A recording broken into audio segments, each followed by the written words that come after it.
আসসালামু আলাইকুম। ওয়ালাইকুম আসসালাম। আসতে পারি?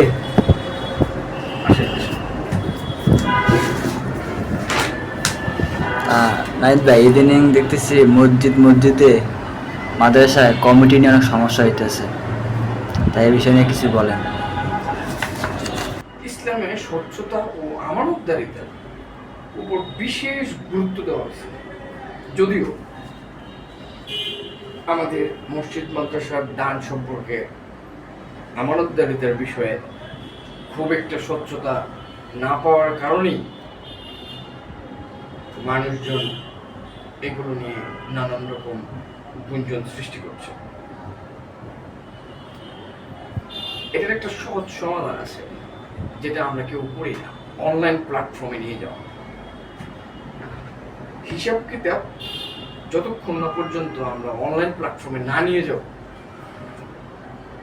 ততক্ষণ পর্যন্ত এটার স্বচ্ছতা কখনোই আসবে না। এখন আপনার মসজিদ সম্পর্কে আমি একটা জিনিস জিজ্ঞেস করি।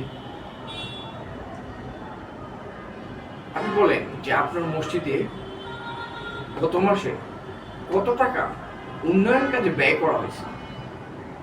পারবেন? জুড়ে বলেন। না, পারবো না। আচ্ছা, এখন আরো একটা প্রশ্ন করি। আপনি কি জানেন যে আপনার মসজিদে গত মাসে দান বাবদ কত টাকা উঠছে, অথবা ফান্ডে কত টাকা জমা আছে? না। জানেন না। অনেকেই জানে না মসজিদের কমিটি কে কে এবং কোন পদে কে বহাল আছে।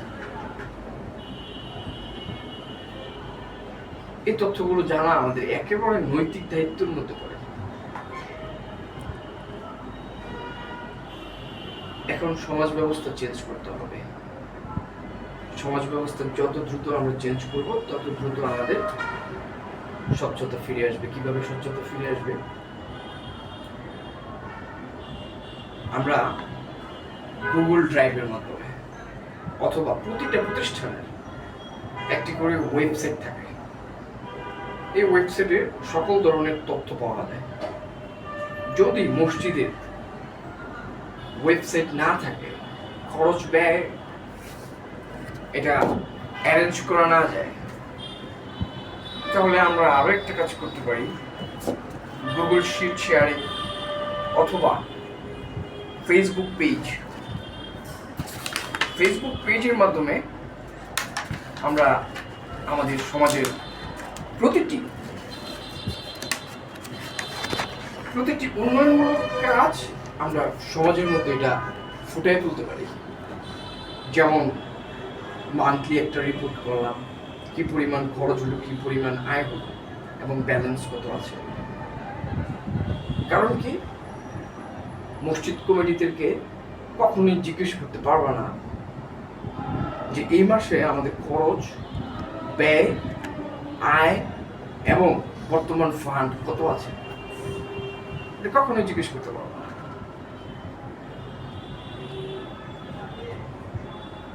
সুতরাং ইসলামের আমানতদারি নীতি রক্ষা করতে হলে সমাজের আস্থা, স্বচ্ছতা প্রতিষ্ঠা করতে হবে। কিভাবে প্রতিষ্ঠা করব? আমি কিছুদিন আগে এই বাবদ একটা শীট বানাইছিলাম, ডিজিটালাইজেশন করার জন্য, সমাজ ব্যবস্থা ডিজিটাল করার জন্য। যেমন ধরো,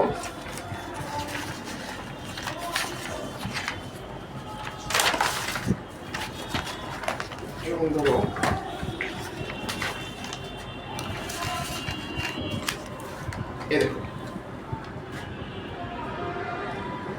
এখানে দেখো, তিলাটিয়ার কেন্দ্রীয় জামে মসজিদ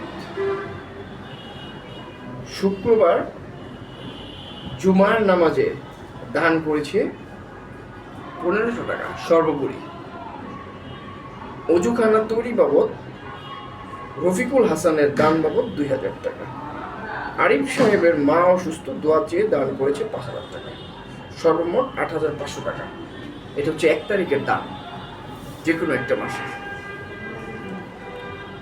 2 তারিখে সিমিলারলি খোকন সাহেব খোকন সাহেব ইতালি থেকে সে দোয়া চেয়ে দান করেছে 30,000 টাকা এবং অজুখানা তৈরি বাবদ মনির হোসেন দান করেছে 2,055 টাকা। সর্বমোট কত? 32,000 টাকা। এইভাবে আমরা ডে ওয়াইজ প্রতি তারিখ অনুসারে 30 তারিখ পর্যন্ত আমরা আমাদের উন্নয়ন কাজে আয় কত টাকা, আয়ের বিবরণ আমরা লিখতে পারি এবং সর্বমোট আয়ের হিসাব লিখতে পারি।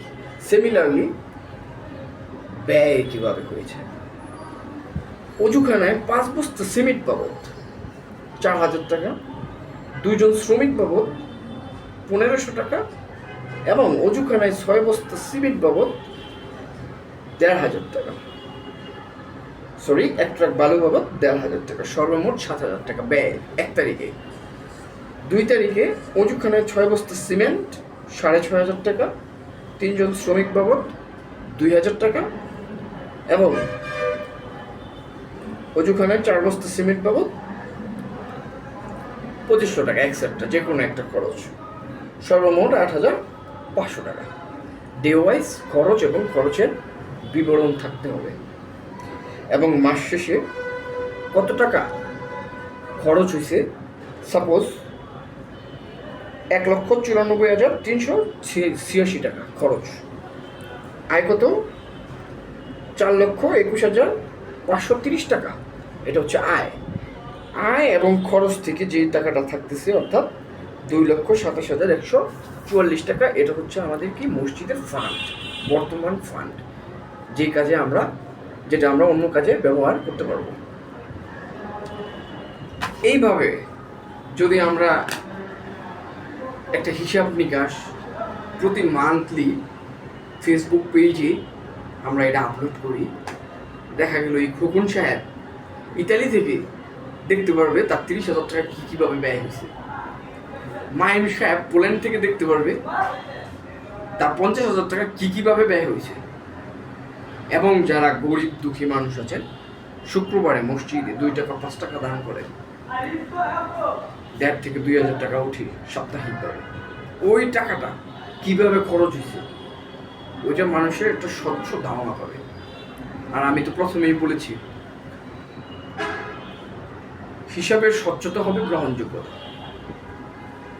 কমিটি আপনারাই থাকেন, আপনারা শুধু আমাদের সহযোগিতা করার জন্য আমাদেরকে সুযোগ করে দেন, আমরা সুন্দর একটা সিস্টেম ডেভেলপমেন্ট করে দেব যেন মসজিদ মাদ্রাসার কমিটি এবং টাকা ব্যয় নিয়ে বিন্দু পরিমাণ কোনো কোশ্চেন না থাকে। শুধু মসজিদ না, মাদ্রাসা কতগুলো স্টুডেন্ট আছে, তাদের বেতন কত, তাদের খাবার বাবদ কত এবং মাস শেষে কী পরিমাণ টাকা আয় ব্যয় এবং কী পরিমাণ টাকা উন্নয়ন কাজে ব্যয় করা হচ্ছে, এই জিনিসগুলো আমরা শুধুমাত্র করতে পারি একটা অনলাইন প্ল্যাটফর্মের মাধ্যমে। এছাড়া দ্বিতীয় আর কোনো বিকল্প নেই। আমাকে একটিবার যদি সুযোগ দেওয়া হয়, আমি শুধু এই 5 জনা ইউনিয়নকে এই হিসাব নিকেশের স্বচ্ছতার মধ্যেই নিয়ে আসবো না, অনলাইন প্ল্যাটফর্মের মাধ্যমেই নিয়ে আসবো না, 5 জনা ইউনিয়নকে বানাবো আইডল, যেন এই 5 জনা ইউনিয়নকে দেখে সারা বাংলাদেশের মানুষ এই মসজিদ মাদ্রাসার হিসাব নিকাশ অনলাইন প্ল্যাটফর্মের মাধ্যমে নিয়ে আসে এবং কীভাবে খরচ করতে হবে এবং খরচের বিবরণ কীভাবে দেখাইতে হবে এগুলো যেন সার্চ করে 5 জনা ইউনিয়নবাসীর প্রত্যেকটা মসজিদের হিসাব নিকাশ মানুষ দেখে। যত বেশি স্বচ্ছতা থাকবে তত বেশি মানুষ দান করবে। আপনি একটা জিনিস খেয়াল করে দেখবেন, পাগলা মসজিদের নাম শুনছেন সবাই, এই পাগলা মসজিদে যারা যায় ওইখানে 5 টাকা 10 টাকা সবাই দান করে আসে। কারণ কি? ওদের দানের টাকা নিউজে পর্যন্ত আসে, ওইখানে কারচুপির কোনো অপশন নেই। আর এই মসজিদ মাদ্রাসার হিসাব যখন এত স্বচ্ছ হবে তখন মানুষ দান করার প্রবণতা বাড়বে এবং কমিটির গ্রহণযোগ্যতা বাড়বে। যদি কোনো কমিটি এর মধ্যে কারচুপি করতে চায় টাকা, তারা দেখবেন কমিটির মধ্যে থাকতে চাবে না। কারণ এত সুন্দর সিস্টেম, মানুষ তো ধরে ফেলবে যে 4 বস্তা সিমেন্টের দাম কত, 3 জন শ্রমিক বাবদ ব্যয় 6,000 টাকা না 4,000 টাকা, এটা মানুষ জানে। তখন কি এই কারচুপি করার সুযোগ থাকবে না, কমিটির গ্রহণযোগ্যতা বাড়বে, কমিটি নিয়ে কেউ কোনো কথা বলতে পারবে না। আর আমি চাই আমাদের বাঁশদোনা ইউনিয়নকে একটা ডিজিটাল প্ল্যাটফর্মে নিয়ে আসতে, যেন মানুষ প্রশ্নবিদ্ধ নয়, বরঞ্চ এটা দেখে মানুষ শিখে। সবাইকে ধন্যবাদ। আমার প্রিয় বাঁশদোনা ইউনিয়নবাসীকে জানাচ্ছি আমার পক্ষ থেকে অগ্রিম শুভেচ্ছা, এবং আমি আগামী বাঁশদোনা ইউনিয়নের চেয়ারম্যান পদপ্রার্থী হিসেবে আপনাদের সহযোগিতা কামনা করছি, এবং আমি এই বাঁশদোনা ইউনিয়নকে একটা গুড পজিশনে দেখাবো আপনাদেরকে ইনশাআল্লাহ। এবং আমি উন্নয়নের সিস্টেমগুলো ডেভেলপমেন্ট করবো ইনশাআল্লাহ। আমি কখনোই বলবো না যে আমি রাস্তা করে দিব, ড্রেন করে দিব, আমি শুধু সিস্টেমগুলো ডেভেলপ করে দেবো, দেখবেন সব কিছু অটো ডেভেলপ হয়ে যাবে ইনশাআল্লাহ। সবাইকে জানাচ্ছি অগ্রিম শুভেচ্ছা। আসসালামু আলাইকুম।